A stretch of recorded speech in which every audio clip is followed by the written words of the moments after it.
em Portugal. Finalmente, nestes dias que andaram, ficamos a saber que os angolanos só morrem por malária porque, afinal, andam a fazer tratamento em casa e não vão aos hospitais monstruosos construídos pelo camarada presidente, que tanto se preocupa com a humanização, como nos garantiu há dias a Ministra da Saúde. Mas desta vez a revelação foi feita pelo Secretário de Estado para a Saúde Pública numa altura em que só no primeiro trimestre do ano Luanda registrou mais de 3 milhões de casos da doença. Se por um lado a culpa tem sido dos pacientes que se guardam em casa, por outro não se pode acusar o governo de estar com os olhos vendados e deixar passar testes falsos de detecção da malária, facto que o próprio governo também denunciou por estes dias, porque afinal a culpa nunca é deles. Este assunto leva-nos à conversa com o jornalista José Gama. Boa tarde, Gama. Bem-vindo mais uma vez ao Dias Andados. Muito boa tarde, Sueli. Sempre uma honra poder estar de volta ao programa para analisarmos os temas da semana. A honra é toda nossa. Começamos mesmo com a malária. Afinal, os casos de malária só não acabam em Angola porque as pessoas insistem em tratar-se em casa. Mas, no fundo, também acho que não é uma boa desculpa. No fundo, sempre foi assim. As farmácias vendem os medicamentos ou antipalúdicos, mesmo sem receitas médicas. As pessoas quando têm malária não vão aos hospitais, tratam-se mesmo em casa, seja de forma preventiva ou quando já têm a doença. Portanto, não se pode atribuir as mortes de malárias por as pessoas estão a se tratar em casa. Se as pessoas estão a se tratar em casa, estão a tomar o antipalúdico, é porque estão a se tratar para melhorar, não é para morrerem. Agora, há casos que, sim senhora, de pessoas que morrem por falta de tratamento. Só para perceber, José Gama, és a favor de que os medicamentos para tratar a malária sejam vendidos nas farmácias, pelo menos apenas prescritos por médicos? Não, no caso da malária, as pessoas basta terem os sintomas, irem para as farmácias e fazerem aqueles testes rápidos. A farmacêutica pode, sim senhora, recomendar a dose certa ou correta ou administrar para um doente que suspeita que tenha malária, sem necessariamente ele ter de ir mais ainda para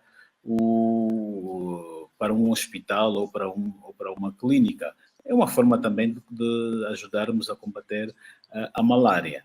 Portanto, sou de opinião, sim senhora, que um farmacêutico pode também administrar os comprimidos. Aliás, tem acontecido isso, vamos a qualquer farmácia em Angola e o próprio operador ou funcionário especialista dá-nos os medicamentos. Mas além desta, se podemos chamar de desculpa, o governo diz que muitos casos chegam ao extremo, ou seja, muitas pessoas morrem porque as pessoas chegam ao hospital em casos já extremos, já avançados, e que o governo também diz que não se justifica porque todos têm um hospital na sua proximidade, num raio de pelo menos 5 quilómetros. Uma informação que o Sindicato dos Médicos, pelo menos, não concorda e, por isso, exige que se criem centros médicos em todos os bairros, em todo o perímetro, ao invés de se criarem hospitais terciários, hospitais que nós apelidamos aqui como monstruosos. Quem está certo? No caso, o governo diz que não se justifica que as pessoas cheguem aos hospitais já em fase terminal, se assim podemos considerar, sendo que cada um pode procurar um hospital próximo. De acordo com o governo, cada um tem um hospital muito próximo, e o Sindicato dos Médicos diz que não é bem assim, que muita gente não tem como chegar aos hospitais porque, de facto, há muitos bairros que não existem e que, por isso, devem ser criados centros médicos em todo e qualquer bairro. Sim, como dizia, aqueles que já chegam aos hospitais nas últimas é porque provavelmente não sabiam que tinham malária, chegam, eles estão doentes, chegam e é diagnosticado ali que afinal é malária e já está nas últimas. De facto, em Angola também, não só em Angola no geral, há ainda problemas de acesso hospitalar. Ainda não está. Por isso é que na campanha eleitoral o presidente prometeu que iria ainda construir ou mandar construir mais cerca de 80 hospitais por todo o país. Isso quer dizer que ela ainda não construiu, quer dizer que ainda há esse problema. Temos, no caso do Andulo, as pessoas para tratarem assuntos graves têm que ir até o Cuito, percorrer cerca de 1 hora de distância de um município para o outro. Portanto, e às vezes o que mata é a distância. As pessoas morrem no percurso de uma localidade para outra. E isto Portanto, estamos ainda... então esta justificação do governo não faz sentido. Não, acho que o governo não fez nenhum estudo para que sustente ou que possa sustentar este argumento que ele está a apresentar. Não faz sentido, não faz sentido nenhum. A questão é que Angola é um facto que há problemas mesmo de hospitais. Precisamos mais de hospitais. Por exemplo, quem está na ilha de Luanda não tem um hospital estatal ali à disposição. O que há ali são clínicas e há pessoas que às vezes não têm recursos para pagar as clínicas. Mesmo no Talatona não tem hospital estatal. O que nós precisamos aqui é, primeiro, em todo o bairro, o Estado estar presente com um hospital público para atender as necessidades das pessoas, porque há pessoas que não têm recursos mesmo para ir para pagar nas clínicas ou nos postos médicos que andam por aí. Além desta questão, Cabo Verde tem sido um verdadeiro exemplo no combate à malária, aliás, já declarou a extinção da doença. Tem faltado humildade do nosso governo em ir buscar a experiência de Cabo Verde e talvez também reproduzi-la cá no nosso país para também extinguir esta doença? Sim, os nossos governantes têm aquele síndrome da superioridade. Ele olha para Cabo Verde como se fosse uma província de Angola, como se fosse uma província de Portugal, e ele acha que não precisa ir buscar da experiência de Cabo Verde, mesmo até se nós olharmos para os nossos acórdãos do Tribunal Constitucional, não fazem referência de acórdãos, por exemplo, do Tribunal ou de especialistas do Tribunal Constitucional de Cabo Verde, que neste momento, a nível dos PALOPs, é um que está também muito avançado em termos de ciência e jurisprudência. Ele prefere ir buscar uma referência de Portugal e nunca de Cabo Verde. Tem este sentimento que ele acha que não deve seguir o exemplo de Cabo Verde. Ele acha que ele tem o petróleo, tendo petróleo, ele é o poderoso, ele é o monstro econômico e não deve seguir um Cabo Verde que não tem recursos minerais como diamantes, petróleo e os outros que ele tem. Portanto, há aqui uma ausência e falta de humildade por parte de Angola, porque nós temos aqui Cabo Verde, que fala a mesma língua que nós. Era uma questão de trocar experiência com este país para ver qual é a receita usada por eles para pôr fim a esta pandemia, esta doença que é a malária. Fala aqui de uma certa falta de humildade de Angola em ir buscar experiência. Cabo Verde, naturalmente, acolheu aquelas que são as orientações da Organização Mundial da Saúde, no quesito de saneamento básico e tudo que tem a ver com as questões que levam à extinção da malária. Achas que a Angola tem se centrado, ou seja, as políticas para a extinção da malária têm se centrado apenas no Ministério da Saúde, sendo que tem que ser políticas multissectoriais de vários ministérios para que de facto se extinga esta doença? O Cabo Verde concentrou-se no saneamento básico, como todos nós sabemos. É uma questão que tem faltado ao nosso governo também para que contribua para que acabemos de facto com esta doença no nosso país? Sim, Angola tem que. Isso depende não só da saúde, como também da questão do saneamento básico, como fez o Cabo Verde, porque podemos até ter bons hospitais, podemos ter todos os medicamentos à nossa disposição, mas se não resolvermos essa questão do saneamento básico pelas ruas, nada fica resolvido. Vamos continuar a ter ainda lagoas, e estas, por sua vez, a causarem os problemas que se tornam a fonte principal da malária. As águas paradas é uma questão também a ser resolvida, e também, sobretudo, a questão das infraestruturas.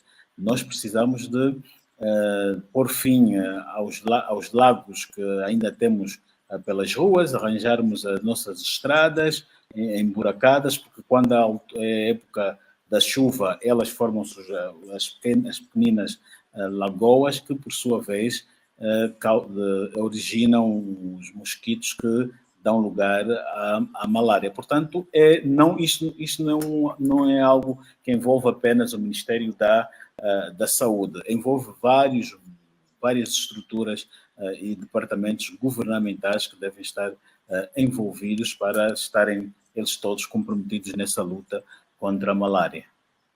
Pelo andar da carruagem, achas que poderemos ter a extinção da doença até 2050, como se espera?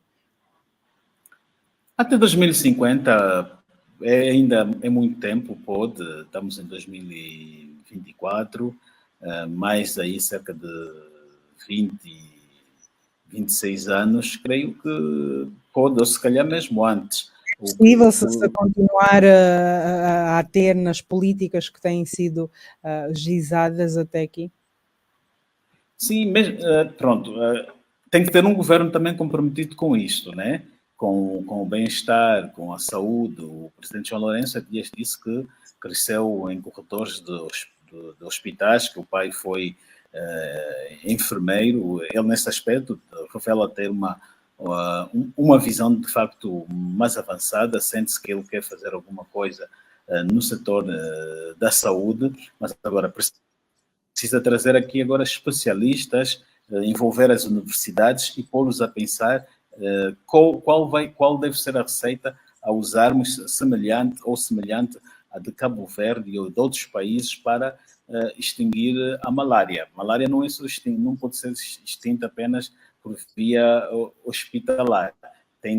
Como dizíamos, tem aqui outros fatores como infraestruturas, saneamento básico, que devem estar também envolvidas neste pacote de combate a esta doença. Falavas aqui de que João Lourenço tem são já palavras minhas, mas pelo que eu pude entender, tem uma sensibilidade diferente para a saúde. Essa sensibilidade diferente manifesta-se na construção de grandes hospitais, como tem feito, ou como defende o Sindicato dos Médicos, na construção de centros médicos, centros de proximidade, centros primários, para que as populações, de facto, tenham acesso à saúde, onde quer que estejam. Bom, o que faltou no presidente, ele cresceu em meios hospitalares, como ele disse. No ponto de vista dele, a solução é criar hospitais, e ele está a criar hospitais lá na Angola profunda. Até então o governo preocupava-se mais com construir hospitais nas grandes cidades. E João Lourenço está a criar criou o hospital em Viana, está a criar hospitais em certas localidades, o que é positivo. Agora, ele deve também ouvir o pessoal do Sindicato da Saúde. Quando nós olharmos para o líder do Sindicato da Saúde, ele traz propostas que merecem e são merecedoras de uma boa avaliação. É pena que o governo combate este sindicato e não dando ouvidos a eles. Portanto, nós precisamos, a receita, o método, a recomendação que o Sindicato de Saúde propõe para Angola, que é para além dos hospitais, criar pequenos centros também em todas as localidades. Também isso é bom, isso encontramos em qualquer país do mundo comprometido com a saúde. Não é só necessariamente os grandes hospitais, porque também podemos ter grandes hospitais e eles não terem os meios adequados para a sua funcionalidade e não terem também profissionais. Até pequenas clínicas também, em certas localidades, é necessário para os primeiros sinais dos primeiros socorros. Muito bem. 17 horas e 50 minutos. Este é o programa Dias Andados, vai ao ar todas as sextas-feiras, a partir das 17h30. Hoje estamos com o jornalista e também analista José Gama, a analisar então os factos que marcaram a semana. Por isso mesmo, vamos avançar para outro tema.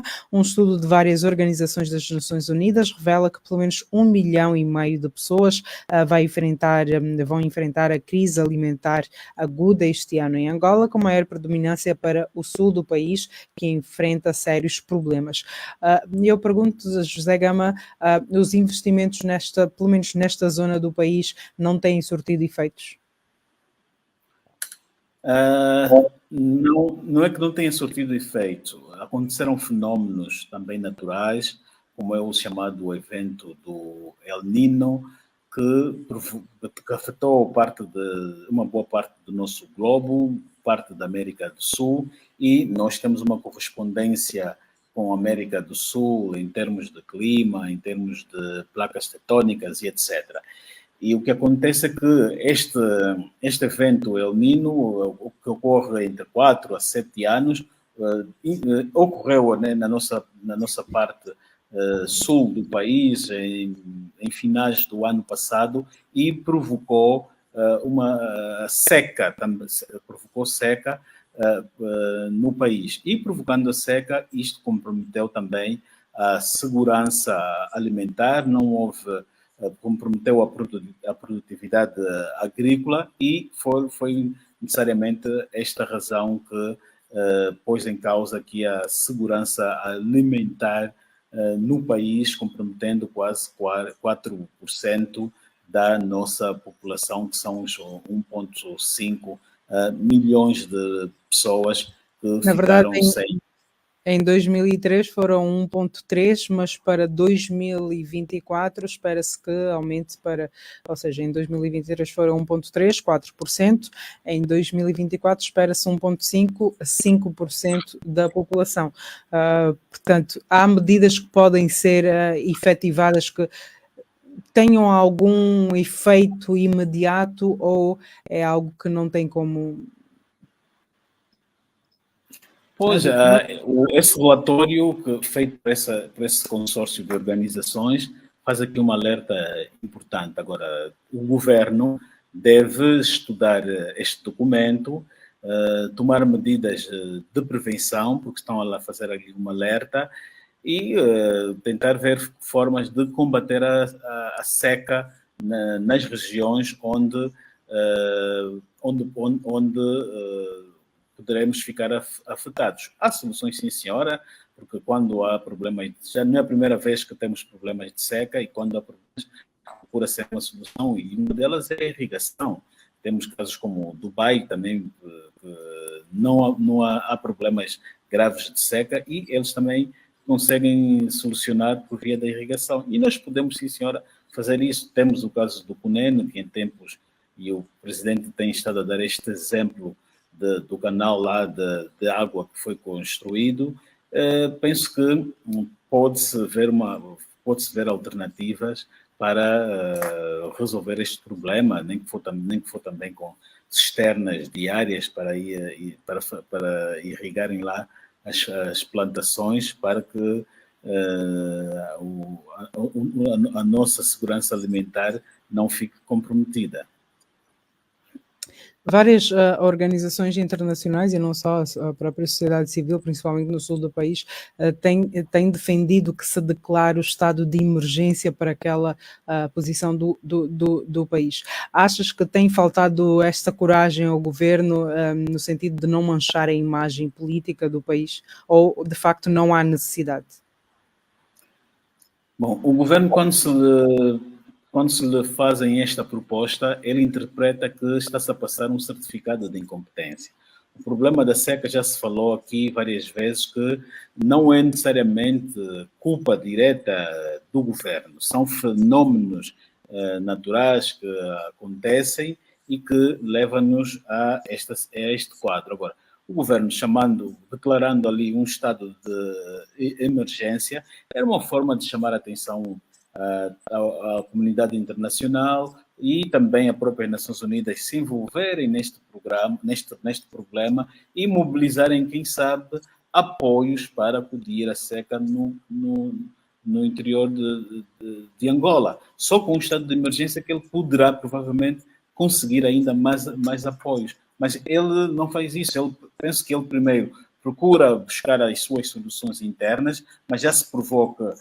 Estamos aqui, este problema já vem há mais de 10 anos, o governo não consegue ter soluções e ele prefere embarcar assim neste mar de ausência de soluções do que declarar o estado de emergência e envolver todo mundo, a comunidade internacional e etc.,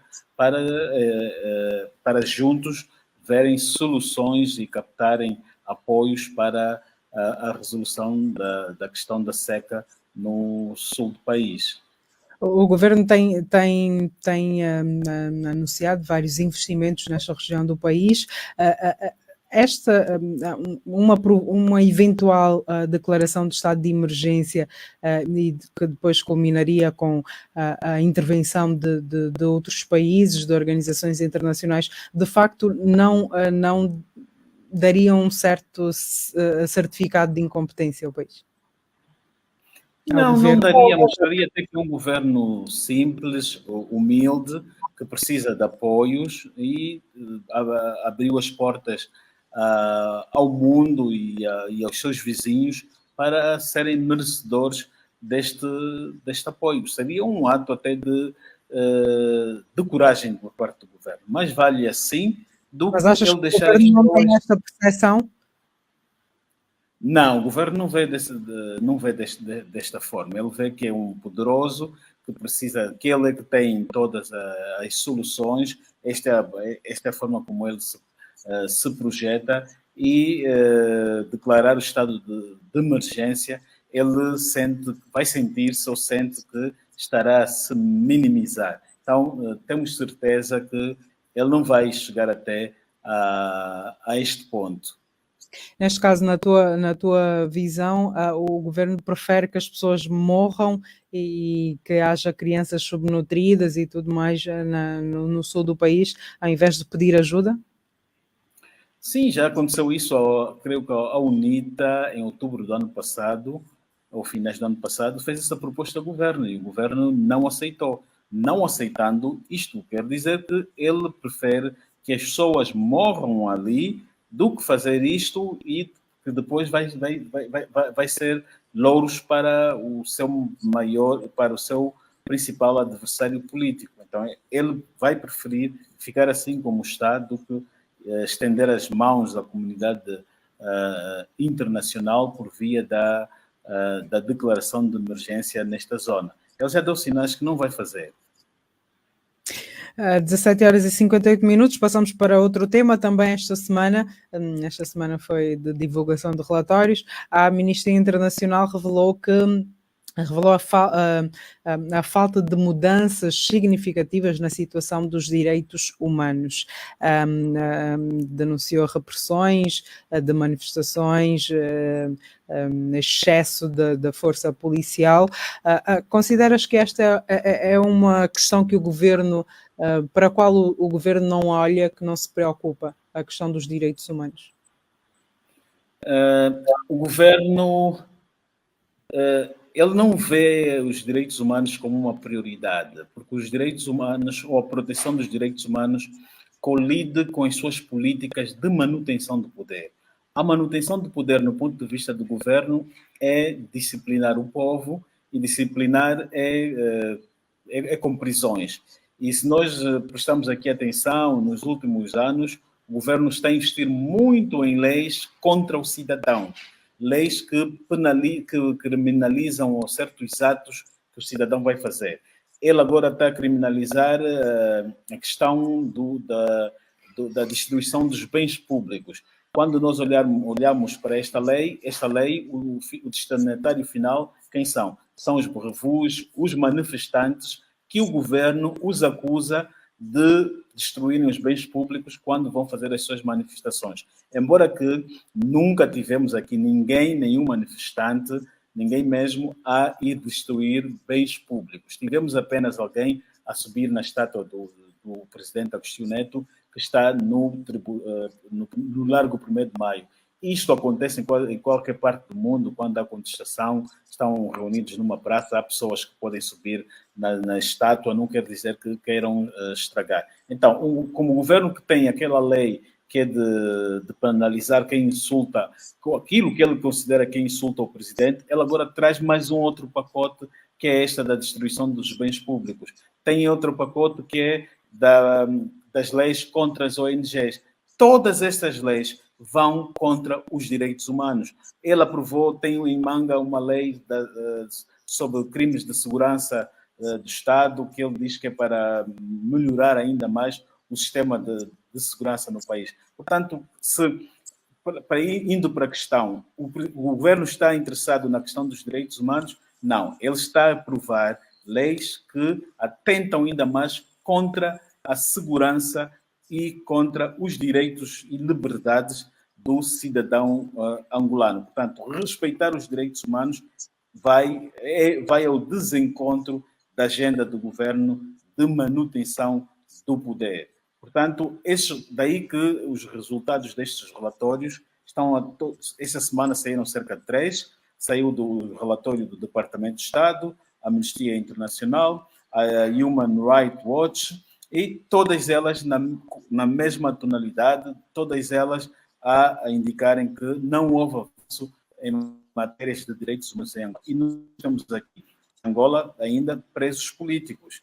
Temos pessoas que foram presas por alegadamente insultarem o presidente, ou seja, acusadas de insulto ao presidente, de desobediência e etc.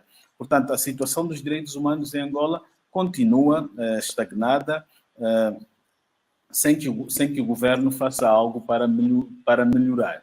Aliás, não está interessado em melhorar isso, porque o conceito de direitos humanos que o governo tem, ainda hoje vimos numa capa do jornal O País, é de que as pessoas falam à vontade e não lhes acontece nada. Para eles é isso. É de que há rádios, há jornais a mais em Angola. Para eles isto é o sinónimo de direitos humanos. Então, posso considerar que esta também é uma estratégia, deixar que um certo grupo de pessoas fale para que dê essa sensação. Como? Podemos considerar que também faz parte de uma estratégia, deixar que um determinado grupo de pessoas falem para que dê essa sensação de liberdade, de expressão. Sim, isso é uma retórica que a Angola usa, Moçambique, por via do governo da Frelimo, também usa. Quando lhe colocam a questão dos direitos humanos, eles dizem, não, nós temos aqui 7 rádios, temos aqui 7 jornais, há aqui liberdade de expressão, há aqui a liberdade de imprensa. Ele interpreta que liberdade de direitos humanos é por aí, é pelo número de rádios. Ele até, por vezes, tem várias rádios, tem jornais que é dele, mas para ele, os números é que é o sinónimo de direitos humanos. Mas a culpa também desta falta de observância dos direitos humanos pode ser atribuída aos próprios cidadãos, aos próprios angolanos em geral, por supostamente não conhecerem os seus direitos, ou é de todo impossível exercer de facto os direitos em Angola? Não, a culpa não é do cidadão, há uma política do próprio governo e ele não esconde que está aqui toda hora para aprovar e a preparar leis que vão contra o cidadão, que é para penalizar o cidadão. Ele interpreta que a forma de educar o cidadão é com prisão, é com leis que colocam o cidadão na cadeia. Só que o governo faz uma leitura errada. Nós estamos num outro século, estamos muito avançados, já não estamos no tempo da escravatura, já não estamos no tempo de Salazar, em que o cidadão é educado, jogado no Tarrafal ou em São Nicolau. Ele ainda transporta para aqui aquela mentalidade antiga, né? Uhum. Muito bem. Vamos já avançar para outro tema. Esta semana foi anunciado o aumento do preço do gasóleo, que, tal como avançam alguns economistas, terá um grande impacto no setor produtivo. Portanto, vai ser um ano muito mais difícil do que 2023 para os angolanos. Isso vai continuar até 2025. Vamos ter o aumento é gradual, conforme já anunciou a ministra das Finanças há uns 2 ou 1 ano. Portanto, com o aumento do preço dos combustíveis, que é consubstanciado na retirada dos subsídios nos preços destes derivados. Portanto, vamos ter aqui depois os preços dos produtos finais a subirem, vamos ter aqui inflação descontrolada. Portanto, temos aqui um horizonte mesmo a indicar mais aberto, mais sufoco financeiro ou econômico que o povo angolano vai ainda enfrentar e viver. É que o subsídio aos combustíveis já é um peso enorme para o Estado, é sabido por todos, mas tendo em conta a fase já degradante em que o povo angolano vive, haveria como retardar esta medida, ou pelo menos que fosse aplicada em termos mais mínimos, pelo menos no que a população vai sentir diz respeito? Bom, este governo, pelo menos de João Lourenço, quando chegou ao poder, ou melhor, há poucos anos, a ministra Vera Daves disse que o objetivo é normalizarem os preços dos combustíveis para estarem semelhantes ao do mercado mundial ou internacional. Mas acontece que este governo tem tem sofrido alguns apertos e a política que ele usa, a medida que ele usa é, e quando sempre que precisa de dinheiro, é buscar no bolso do cidadão. Buscar no bolso do cidadão como? Vai aplicando taxas, impostos, agora vai mexer aqui nos subsídios. Então, ele vai sempre buscar ali onde o cidadão está. O cidadão passou a se tornar também no petróleo do governo. Ele antes, todo o dinheiro ia buscar no petróleo, o petróleo está escasso.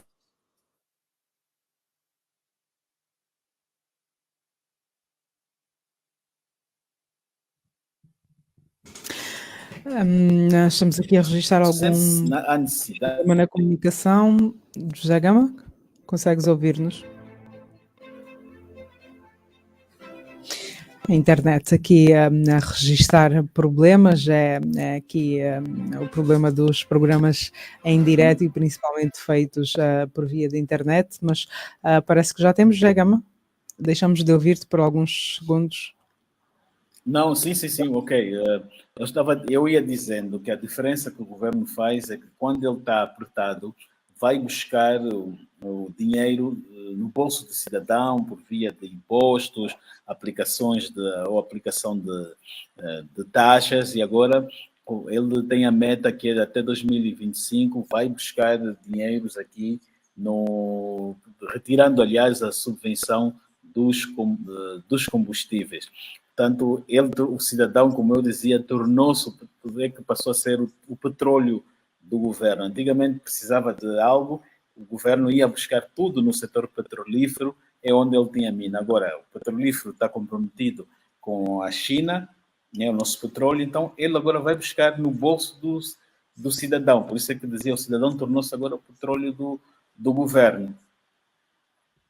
E como é que, apesar de todos nós estarmos cientes, por conta da comunicação da Ministra das Finanças, como fizeste referência há pouco, apesar de estarmos cientes de que a qualquer momento os combustíveis, tanto a gasolina como o gasóleo, fossem subir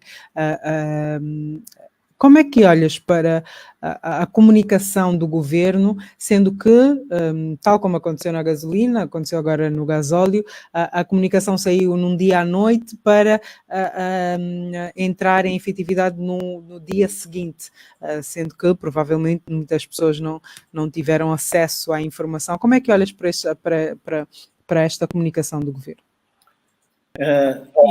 Você que se perceber que o governo tem se calhar um virtual gabinete de crise.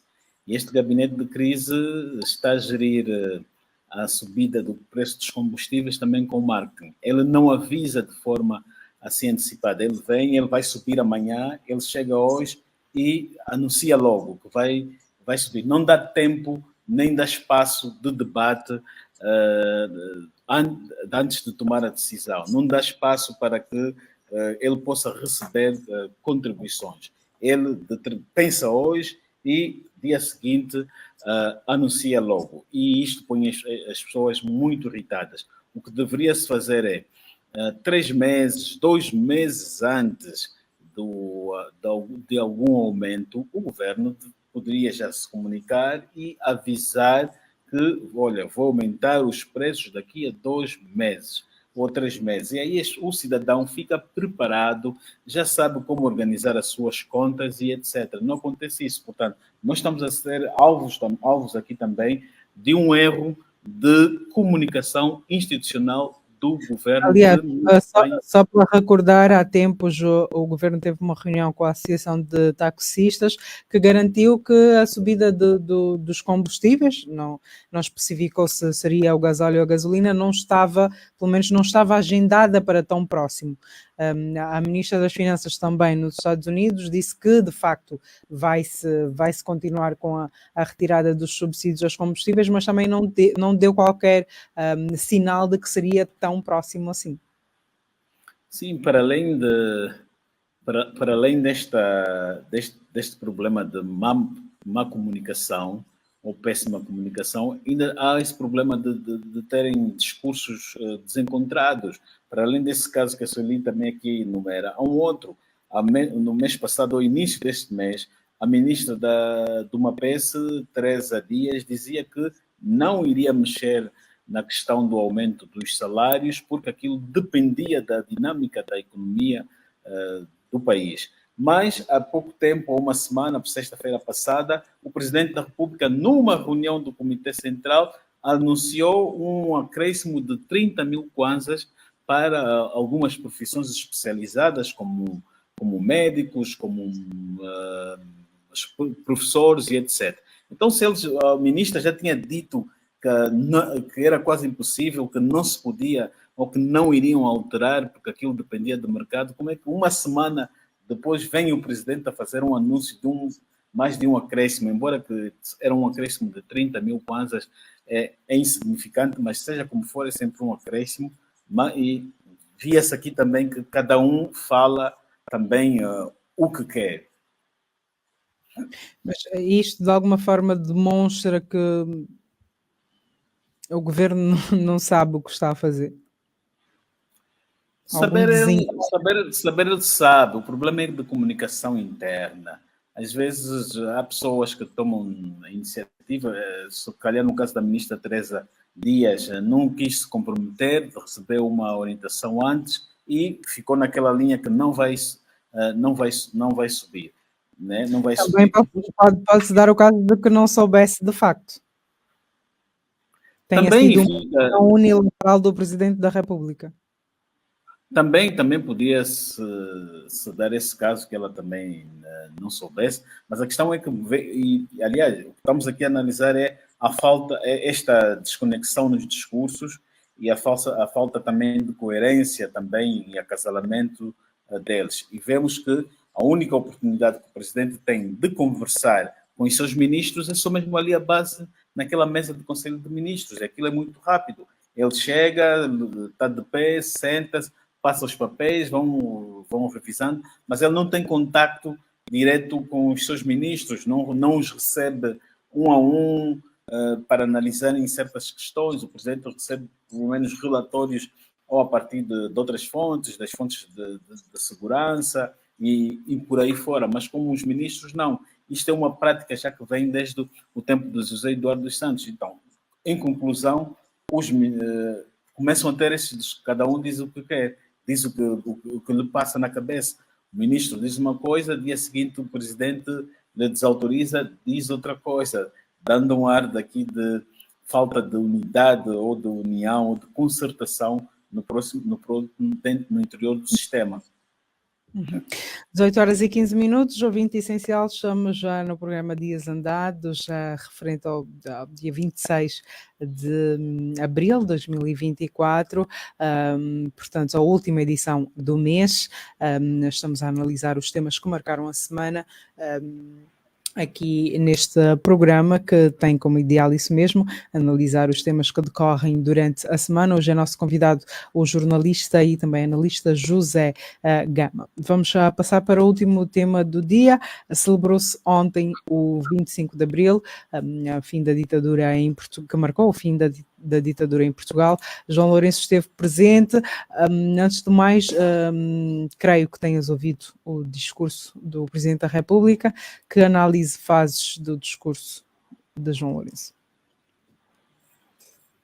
Ele fez um discurso interessante, falou da importância do 25 de Abril, mencionou um ponto que todos nós concordamos, que o 25 de Abril, que é a revolução que pôs fim aos 48 anos de ditadura salazarista, que aquilo parte pelas derrotas que o regime colonial estava a ter na Guiné, que aquilo parte também pela luta desencadeada pelos nossos movimentos de libertação em Angola e também pelo desgaste que a Frelimo estava a causar ao regime colonial português a partir do Cabo Delgado. Ele dá esse ponto aqui, menciona também a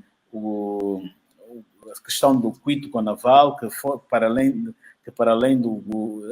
ele ainda diz que enquanto Portugal lutou naquela altura, mas nós já estávamos a lutar antes contra as guerras de ocupação colonial, que são aquelas guerras que começaram antes naquelas lutas travadas pela Gingambanda. Depois o presidente, no seu discurso, faz uma incursão na Batalha do Cuito Conaval, dizendo que libertou a Namíbia, libertou a África do Sul e por aí fora.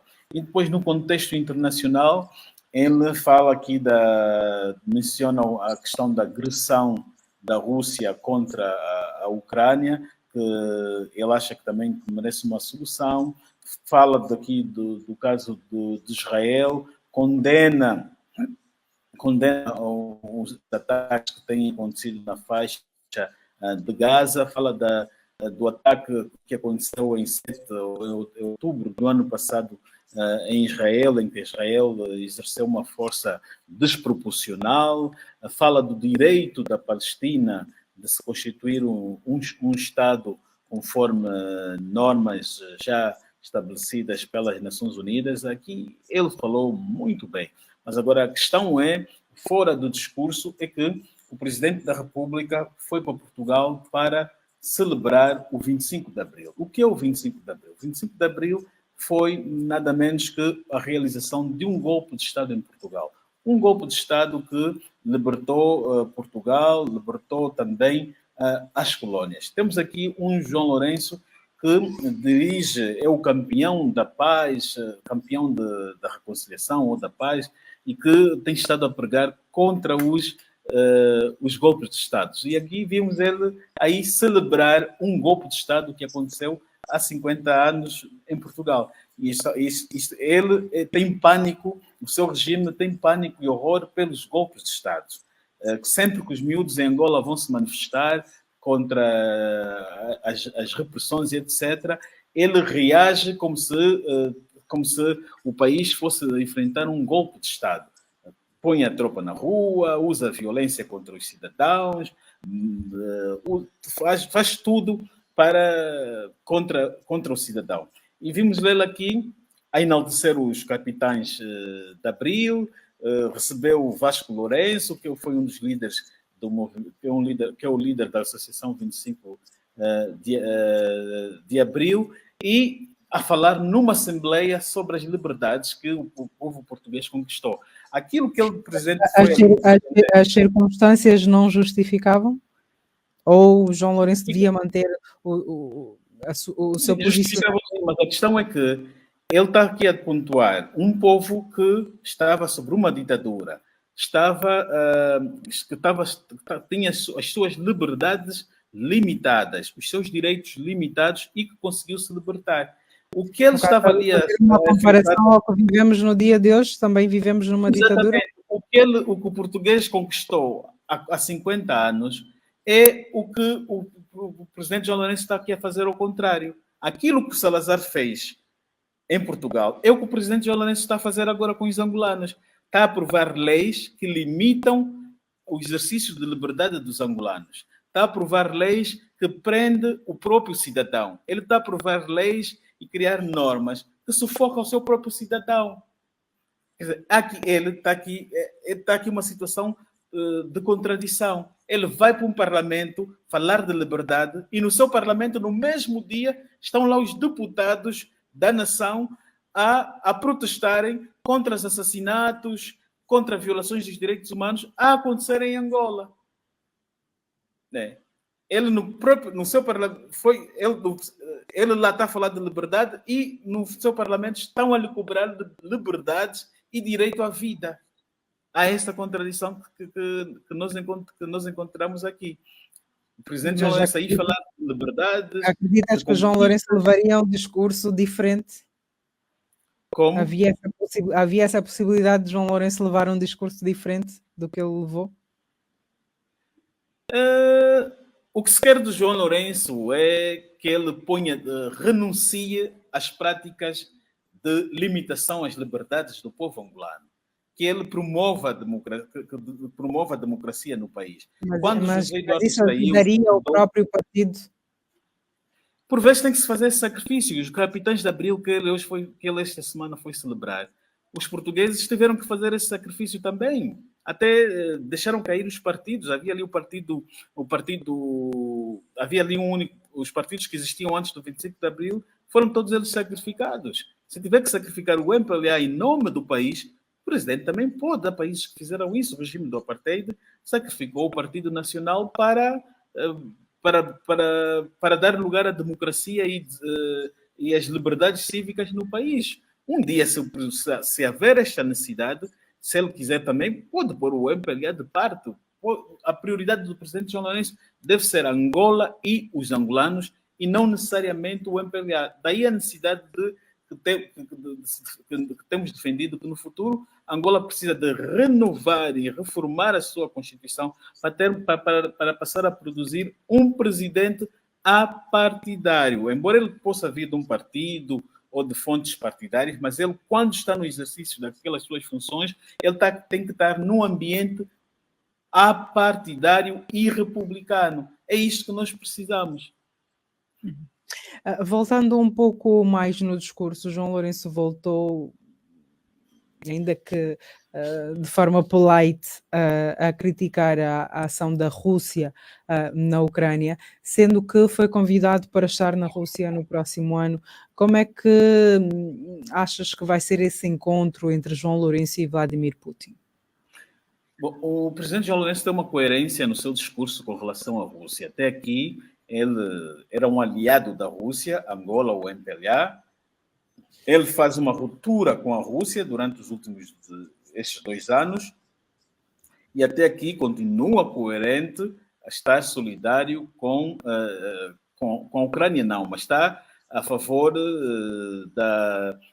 está contra a agressão russa e aí ele está certo. Agora, quando ele vai para Portugal, no espaço internacional, que vai ainda provocar eco, ele diz que ainda condena a Rússia, ele está a dizer ali automaticamente que não vai atender o convite de Putin, né? Porque ele sabe, se Putin o convidar, ele ali não vai para a Rússia e fazer essa defesa que está a fazer. Então, ele sabe que se for para a Rússia, vai reduzir, vai atenuar o seu discurso. Então, ele está a passar uma mensagem que não vai, que a sua posição é esta, Putin o convidou, mas não é o Achas que convite. João Lourenço não vai atender este convite? Eu acho que se ele fosse, Tendo em ou que se conta a fizesse isso, importância da Rússia para o nosso país? exatamente, o convite Histórica. já é para o próximo mês de maio. Ele não está a recuar no seu discurso. Não estando a recuar no seu discurso, está a dar um sinal ao Putin que não vai para ali. Quer dizer que a minha posição é esta. Não é este convite, não é esta viagem que vai me fazer mudar ou alterar a minha postura ou o meu discurso. É o Mas recado, pelo menos. quais seriam as consequências de João Lourenço não aceitar esse convite? No caso, ou não iria, achas que mandará pelo menos o Ministro das Relações Exteriores, mas Primeiro é haveria que alguma consequência nesta renúncia ao convite? Primeiro é que a Rússia, neste momento, ele depende da Rússia em termos de armamento. A Rússia é a potência que fornece armamento militar para Angola. Ele tem um assessor militar russo. Angola está a virar-se para os Estados Unidos nesta questão de armamento. Exatamente. Quando ele faz uma mudança de mercado, ele está-se a desenvolver, está a criar condições para não estar dependente da Rússia. Então, não estando dependente da Rússia, ele não vai ter aqui mais consequências nenhuma, pelo menos vai ter ganhos políticos, porque ele prefere agora estar alinhado aos Estados Unidos e a fazer esta ruptura com a Rússia. Isto agrada, mais uma vez, os Estados Unidos, né? Ele ganha como? Os Estados Unidos não lhe vai incomodar. Vimos aqui, o presidente recebeu esta semana uma alta funcionária do Departamento de Estado, a diretora da USAID. Saíram aqui relatórios desfavoráveis às suas políticas face aos direitos humanos. Então, ele com essa ruptura com a Rússia, faz também com que os americanos não lhe incomodem em matérias de direitos humanos e democracia. Então, ele está aqui à vontade. Muito bem. A par do discurso do Presidente da República, antes mesmo desse discurso, João Lourenço foi recebido por uma manifestação de um pequeno grupo de angolanos que esteve à porta da Assembleia da República de Portugal. Achas que este número pequeno foi suficiente para fazer algum ruído? Bom, olha, quando se deu o 4 de fevereiro, foi também um número pequeno e faz ruído até hoje. Foram assaltar as cadeias. Portanto, essas manifestações, a sua dimensão não está no número de pessoas que vai ali estar. Nós já vimos manifestações em frente à Casa Branca apenas de um único indivíduo que pega, e em outros países, que ele põe fogo no corpo, incendeia-se para despertar o mundo. E vimos a Lady Laura a pronunciar, a reconhecer também que havia ali dezenas de pessoas, mas o importante foi a mensagem deles ter passado. O interesse deles também não era pôr ali 100 pessoas, 1000 pessoas, não. Era apenas ter mesmo aquele cartaz. Teve repercussão, pelo menos, na imprensa internacional. Como? Teve repercussão, pelo menos, na imprensa internacional. Eles estavam ali em frente ao Parlamento português. Todo deputado que está a entrar ali olha para o cartaz que está escrito ditador, sabe que vai chegar ali, tem um presidente que é contestado por uma parte da sua população, que o vê como um líder não democrata, né? Ele está ali a discursar, a falar sobre liberdade, sobre conquistas do povo português e também do povo angolano, mas todo parlamentar presente tem a noção de que aquele discurso provavelmente é de fachada, porque tem ali populares que estão a lhe contestar, porque ele reprime o seu povo, ele limita as liberdades no país, prende ativistas no seu país, persegue os opositores e etc. Portanto, a mensagem destes cidadãos que ali estavam presentes chegou, teve efeito. Agora, cabe ao presidente e à sua entourage passarem a refletir e decidirem o que é que querem para Angola. Se o presidente João Lourenço quer deixar como legado uma Angola ao estilo Coreia do Norte ou se quer deixar uma Angola ao estilo da Califórnia, né? que é a sétima, que se fosse um país seria a sétima maior economia do mundo. É isso que o presidente deve refletir, porque ele está em fim de mandato. Quem está em fim de mandato deveria se preocupar já em como sair, e não há esta preocupação. O presidente cada vez mais endurece o regime, e isto faz crer às pessoas que não tem uma agenda de saída, porque quem quer sair está preocupado com a sua imagem, etc. Não, ele quer endurecer para quê? Para amanhã, quando alguém, grupos internos, contestarem-lhe, ele tem instrumentos legais para reprimir, para pôr na cadeia as pessoas. Portanto, aí a mensagem passou ao mundo naquele parlamento, e aliás, é um parlamento português. Passaram mensagens de quem? Passaram mensagens do presidente Macron, da França, do presidente Joe Biden, andaram ali diplomatas, vão fazer relatórios e a indicar que dois presidentes, pelo menos africanos que aí estavam, Omaro Sissoko e João Lourenço, foram objetos de manifestação à porta do Parlamento. Por que não fizeram também manifestação? Os cabo-verdianos não fizeram manifestação contra o seu presidente em frente ao Parlamento. Só foi o Sissoko e João Lourenço que foram objetos de contestação. É momento dos dois refletirem. Há tempos, o Chega, uma força política em ascensão em Portugal, manifestou-se contra o presidente brasileiro, Lula da Silva, a discursar no Parlamento português. O mesmo não se viu agora quanto a João Lourenço. Isso significa que Portugal não tem esta imagem de que muitos angolanos, pelo menos no exterior, têm de João Lourenço em Angola, ou de facto não faz moça discursar ou não o presidente angolano no Parlamento português? Não, o Chega tinha também, para além de ter feito aquela posição, pronunciamentos contra Lula da Silva, tinha também a intenção de fazer isso contra o João Lourenço. Só que o líder do Chega, como teve bons resultados eleitorais, preferiu fazer um discurso com mais maturidade, não interferindo... Mais nacionalista. Exatamente, mais para dentro, não tocando em questões internacionais.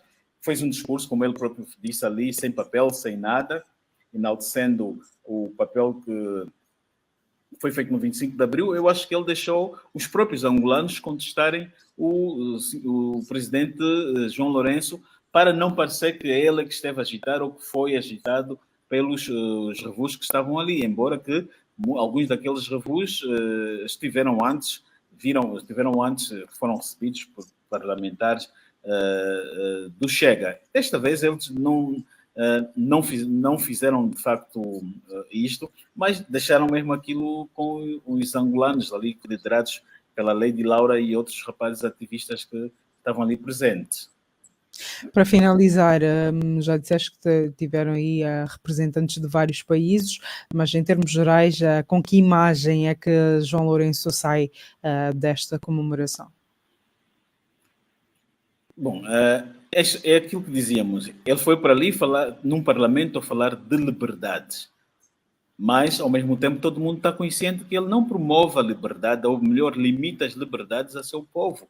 Então, o seu discurso é, em parte, anulado com esta manifestação que fizeram contra ele. Porque toda a mídia portuguesa que está a publicar, que está a noticiar sobre o discurso de João Lourenço, está automaticamente a reportar que ele foi ali contestado, que a sua presença não foi bem-vinda por parte dos seus próprios cidadãos que foram em frente ao Parlamento com os dizeres a chamarem-lhe de ditador. Ele foi celebrar uma festa da liberdade, quanto que por detrás ele não promove liberdade para o seu povo. Então, foi visto ali como um líder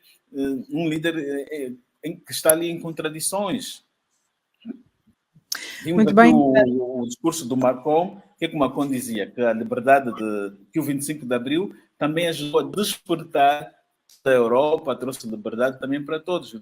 Repartiram, associou a liberdade de Portugal com a liberdade de todos.